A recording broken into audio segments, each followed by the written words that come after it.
భూములు ఉండవు కదా, అటువంటి ఈ ప్రపంచమంతాను చెప్తున్నారు.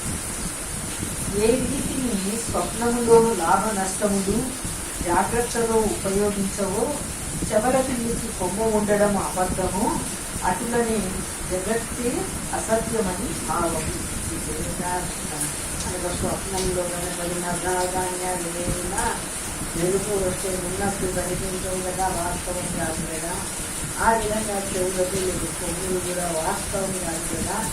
ఆ విధంగానే ఈ ప్రపంచం కూడా అసత్యమైనటువంటిది, ఉన్నట్టు కనిపిస్తూ ఉంటుందే కానీ ఈ ప్రపంచము వాస్తవమైంది కాదు. అయం ప్రపంచం నాస్తేన నోత్పన్నం నోద్దితం జగత్, చిత్తం ప్రపంచ విద్యాసు నాస్తి నాస్తేవ సర్వదా. అస్తి నాస్తి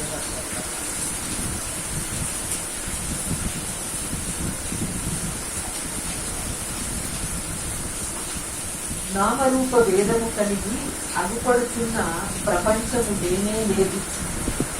నామరూపాలతో కనిపిస్తున్న ఈ ప్రపంచం అంతా కూడా వాస్తవంగా లేనే లేదు. ఎందుకు అంటే నువ్వు అనుకుంటే కనిపిస్తుంది, అనుకోకుంటే కనిపించదు. ఆ విధంగా వాస్తవంగా ఉండేది కాదు అని చెప్తున్నాను. ఎవరి చేతను పుట్టించబడలేదు, పుట్టను లేదు, ఉన్నది లేదు అని గ్రహించే ఎవరన్నా ఒకరు దీన్ని పుట్టించినారా, ఉన్నదా, అనిపిస్తుందా అంటే అంతా కూడా అసత్యమైనటువంటిది. ఎవరి చేత పుట్టను లేదు, ఉండను లేదు, కనిపించను లేదు, ఇటువంటిది ప్రపంచము అంటున్నారు. సంకల్పముతోనున్న మనస్సు చిత్తమనబడు. సంకల్పముతోనున్న చిత్తము మనస్సు చిత్తమనబడు. మనం దాని గురించి, దీని గురించి, రాజ్యాన్ని గురించి, భూజన్యం గురించి ఆలోచన చేస్తూ ఉన్నామంటే ఆ ఆలోచన చేస్తూ ఉన్న మనస్సు అది మనస్సు అనబడుతుంది, చిత్తం అనబడుతుంది. ఆలోచించకుండా ఉండు, లేదు, ఏ రూపము లేదు. ఆలోచిస్తూ ఉన్నామంటే అనేక రూపాలు చెందుతూ ఉంటుంది మనస్సు. దాన్ని చిత్తము అంటారు. ఆ చిత్తమే ప్రపంచముగా అగుపడుచున్నది అని విద్వాంసులు చెబుతున్నారు. ఆ చిత్తమే, ఆ మనస్సే మనం అది ఉంది, ఇది ఉంది, వాడున్నాడు, వీడున్నాడు అని చూస్తుంటే ఆ విధమైన ప్రపంచంగా కనిపిస్తుంది. మనం ఏది చూడకుండా, ఏది అనుకోకుండా నిలబడినామంటే ఏ ప్రపంచము లేదు, ఏది లేదు. ఇది కనబడుతూ ఉందంటే మనం అనుకుంటూ ఉంటే కనిపిస్తూ ఉండేటువంటి వస్తువు ఈ ప్రపంచమంతా కూడా అంటారు. అన్ని విధముల చేతను జ్ఞాన దృష్టి చేత చూసినప్పుడు స్వప్నము జాగ్రత్తావస్థలో అసత్యమైనట్లే ప్రపంచమే లేదు, ఇది నిశ్చయం. స్వప్నంలో ఎంత గొప్పవి వచ్చినా జాగ్రత్తలోకి వచ్చేవారికి ఎట్లా అసత్యమైపోతున్నాయో ఇక్కడ కూడా జ్ఞాన దృష్టి చేత చూసినప్పుడు అది జ్ఞాన దృష్టి మెలకువ. ఇదంతా మనం ఇప్పుడు చూసేదంతా స్వప్నం, జ్ఞాన దృష్టి మెలకువ. ఆ జ్ఞాన దృష్టితో చూస్తే ఉన్నదంతా కూడా ఒకే నిరాకారమైన బ్రహ్మమే ఉంది, వాస్తవమైంది కాదు ఈ ప్రపంచమంతా అంటున్నాడు. మాయా కార్యమిదం నాస్తి మాయా నాస్తి భయం నహి. మాయ ఈ జగత్తుకు కారణం. జగత్ మాయతో పుట్టింది కాబట్టి జగత్తు లేనిది. మాయ కార్యం అంటే లేనిది అంటూ. జగత్తు కార్యము గనుక మాయ అనగా తాడును చూచి సర్పమనే భ్రమ కలుగుతున్నట్లు లేనిదని భావం. ఆ విధంగా ఒకదాన్ని చూసి మనము ఒకటి అనుకుంటున్నాం. ఇప్పుడు అందరిలో పరమాత్మ ఉన్నాడు, బ్రహ్మం ఉన్నాడు. ఆ బ్రహ్మాన్ని చూసి మనుషులు అనుకుంటున్నాం. ఏమి అంటే లోపల ఆ బ్రహ్మం ఉంటే ఈ మనిషి కదిలి తరిగి మాట్లాడి అన్నీ చేస్తుంటే ఈ మనిషే మనకు కనిపిస్తున్నాడు. కానీ ఈ లోపల ఉండి ఆ జ్ఞానము మాట్లాడిస్తుంది. ఆ జ్ఞానం ఎవరికి కనిపించడం లేదు కాబట్టి ఆ జ్ఞానాన్ని ఉన్నది ఎవడు చూడడం లేదు. ఇది కనిపిస్తున్నాయి జ్ఞానం చేత మాట్లాడుతూ తిరుగుతూ ఈ శరీరము వాకు ఇవన్నీ పనిచేస్తూ కనిపిస్తున్నాయి. ఇవి ఉంది అని వీటిని చూస్తున్నాము. ఇవి వాస్తవమైనటివి కాదు. లోపల ఉండేటువంటి జ్ఞానము వాస్తవమైనటువంటిది. అది ఎప్పటికీ ఉండేటువంటిది. ఈ శరీరాలు కొంతసేపు కనిపిస్తూ కొంతసేపటికి లేకుండా పోయేటువంటివి. ఇవి వాస్తవమైనటివి కాదు. ఈ జగత్తు లేదు, మాయయు లేదు. అందువల్ల పాపము చేసినాననే భయమును లేదు. అదే ఇట్లా చెప్తే అందరూ కూడా ఇంకా చెడిపోతారు. ఈ మాట అందరికీ చెప్పకూడదు. ఏమంటే ఎంత పాపం చేసినా నేను పాపం చేయలేదు అనుకుంటే ఏముండదులే, ఏముంది పాపం ఏముంది పుణ్యమే, అట్లా చెడిపోతారు. కాబట్టి అటువంటి వాళ్ళకి ఏ పాపానికి తగిన శిక్ష ఇది ఉంది అది ఉందని వాళ్ళని భయపడిస్తూ ఉండవాళ్ళ. అటువంటి పాపం వాళ్ళ చేత చేయనీయకుండా ఇట్లా చెప్పకూడదు. ఇది పూర్ణాద్వైతం. పాపం లేదు, పుణ్యం లేదు. పాప పుణ్యాలు వాక్కుకు సంబంధించినటివి, మనస్సుకు సంబంధించినటివి. మనోవాక్కులు వాస్తవమైనటివి కాదు. ఉన్నదంతా బ్రహ్మ సత్యం. బ్రహ్మమే సత్యమైంది అని నమ్మేటువంటి వాడికి ఈ వాక్కు మనస్సులు అవి లేనాటివి. అలాంటి అక్కడ ఏమీ లేదు. అయితే అట్లా చెప్పినప్పుడు అందరికీ చెప్పకూడని విషయం ఇది ఏమని అంటే పూర్ణమైన జ్ఞానస్వరూపాన్ని చెప్తూ ఉండేటువంటి ప్రపంచాన్నంతా చూపించి అసత్యమనేది వదిలించి శుద్ధ జ్ఞానాన్ని మాత్రము నిరూపణ చేస్తుంది. అది వాస్తవంగా ఉండేటువంటిది. అట్లా నిరూపణ చేసేటువంటి సిద్ధాంతంలో దీన్ని ఈ విధంగా చెప్పినారు కానీ అందరికీ ఆ విధమైన మాట చెప్పకూడదు.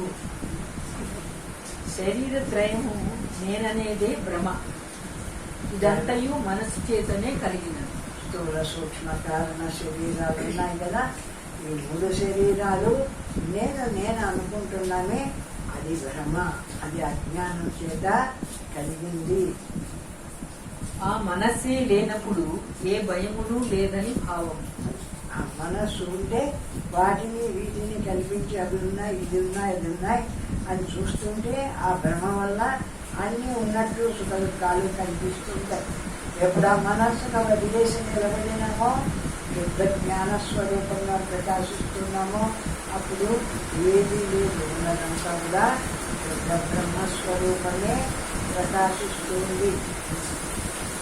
ఆ మనస్సే లేనప్పుడు ఏ భయమును లేదని భావం. అటువంటి మనస్సే లేకపోతే ఏ భయము ఉండదు. నిరాకారమైనటువంటి ఆ మనస్సు లేదు అని మామూలుగా మౌనంగా నిలిచినప్పుడు ఆ మనస్సు కనపడదు. కాబట్టి మనస్సు అంటే ఏమిటి? మాయా అని కూడా అంటారు. పరం బ్రహ్మాహమస్మీతి స్మరణస్య మనోనహి. జనులు మాయాగ్రస్తుడై శరీర జీవాదులు తమ తమ స్వరూపములనే భ్రమ వల్ల ఈ లోకమందు ఇతరుల వల్లను పరలోకమందు యముని వల్లను భయం కలుగుతున్నది. దేహం నేను అనుకున్నప్పుడు ఈ లోకంలో ఉండి మళ్ళీ ఏమేమి కష్టపడతానో అని, మళ్ళా జన్మ ఉంటుంది, ఆ జన్మలో ఏమేమి కష్టపడతాను అని, నేను ఇప్పుడు చేసిన పాపాలకు యమలోకములు ఆ స్వర్గలోకము యమలోకం అది ఉంది, ఆఖరి ఏం కష్టాలు పడతాను అని ఈ విధంగా రకరకాలుగా ఊహించుకుంటూ ఉంటారు మనుషులు అని. జ్ఞాన దృష్టి చేతను ప్రపంచ జీవాదులు మాయా కల్పితములని తెలుసుకొని తన నిజ రూపము చిత్కల స్వరూప భావముతో ఉన్న సాక్షి అని తెలుసుకొని అహం బ్రహ్మాస్మి, నేను బ్రహ్మను అయినానని తలిచినప్పుడు ఏ భయము లేదు. పరమాత్మ స్వరూపాన్ని బాగా విచారించి ఈ దేహము ఈ మనస్సు ఈ ఇంద్రియాలు ఈ ప్రపంచము ఇదంతా వాస్తవమైంది కాదు. నేను ఎవరు అంటే జ్ఞానస్వరూపమైన బ్రహ్మస్వరూపుణ్ణి. నేను బ్రహ్మము బ్రహ్మాస్మి శివోహం అని నేను ఆ బ్రహ్మము అనుకున్నవాడు ఆ బ్రహ్మత్వాన్ని పొంది ముక్తిని పొందుతున్నాడు. లేనివాడు మళ్ళా జన్మలెత్తుతూ ఉంటాడు.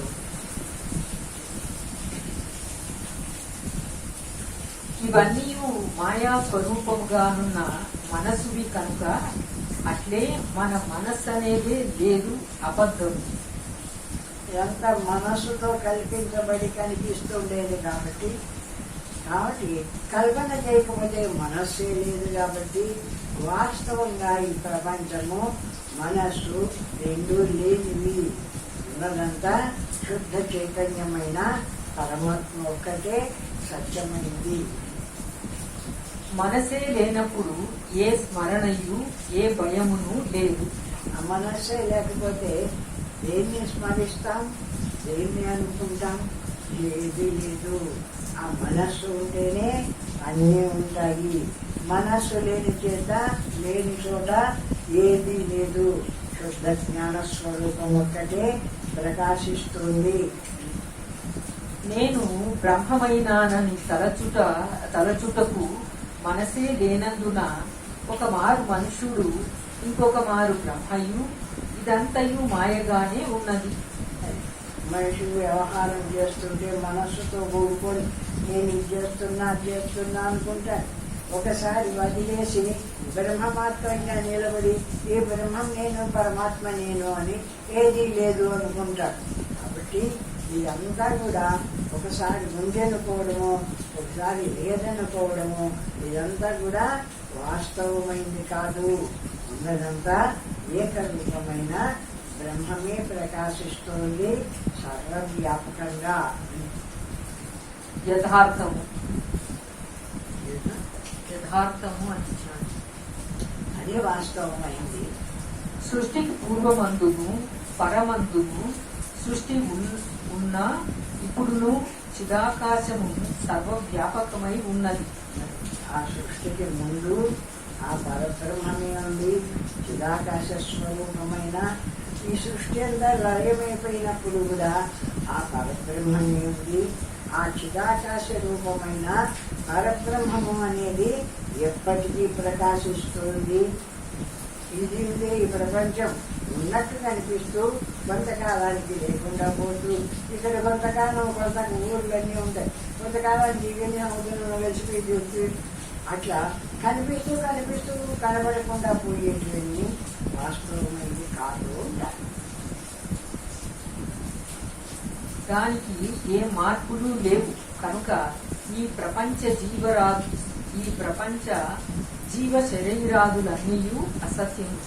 కాబట్టి వాస్తవమైన నిరూపణ చేయడానికి ఏ ఆధారము లేదు. కాబట్టి ఈ ప్రపంచము ఉంది అని చెప్పడానికి వాస్తవమైన ఆధారాలు ఏమన్నా ఉన్నాయా అంటే ఏమీ లేవు. బ్రహ్మం ఒక్కటే సత్యమైంది. అంటే తెలుసుకునే జ్ఞాన స్వరూపమైన పరమాత్మ ఉందే, ఆ పరమాత్మ సర్వవ్యాపకంగా ఉంది. అది సత్యమైంది. కానీ ఇంకా దాని ఎందుకు కనిపిస్తుండేటివి ఈ శాస్త్రాలు కానీ, ఈ ప్రపంచం కానీ, ఇవి కానీ అవి కానీ అవన్నీ ఎవరెవరు ఊహ చేసి వాళ్ళు చేస్తుంటే అవన్నీ ఉన్నట్టు కనిపిస్తూ ఉంటాయి. కొంతకాలానికి ఏది అనుకోకుండా నిలబడినప్పుడు ఏది లేకుండా పోతూ ఉంటాయి. కాబట్టి ఇవి వాస్తవమైనటివి కాదు. సర్వానికి ఆధారమైన పరమాత్మ ఏదుందో ఆ పరమాత్మ సత్యమైనటువంటిది. పరమాత్మ ఎప్పటికీ ఉండేటువంటి శుద్ధ జ్ఞాన స్వరూపము. వంద్యా కుమార వచనే వీతిశ్చేదస్విదం జగత్ శశశృంగేన నాగేంద్రో మృతస్యే జగదస్తి తత్. వంద్యాపుత్రుడు అనగా గొడ్రాలి కుమారుడు నిన్ను కొట్టడమునకు వచ్చుచున్నాడు అని ఈ మాట విన్నప్పుడు విచారణ లేనివాడు భయపడుచున్నాడు. గొడ్రాలి కొడుకు వచ్చి నేను నొక్కుతాడు కొట్టాడు అన్నప్పుడు విచారణ చేయనటువంటి వాడు వీడు భయపడుతూ ఉంటాడు.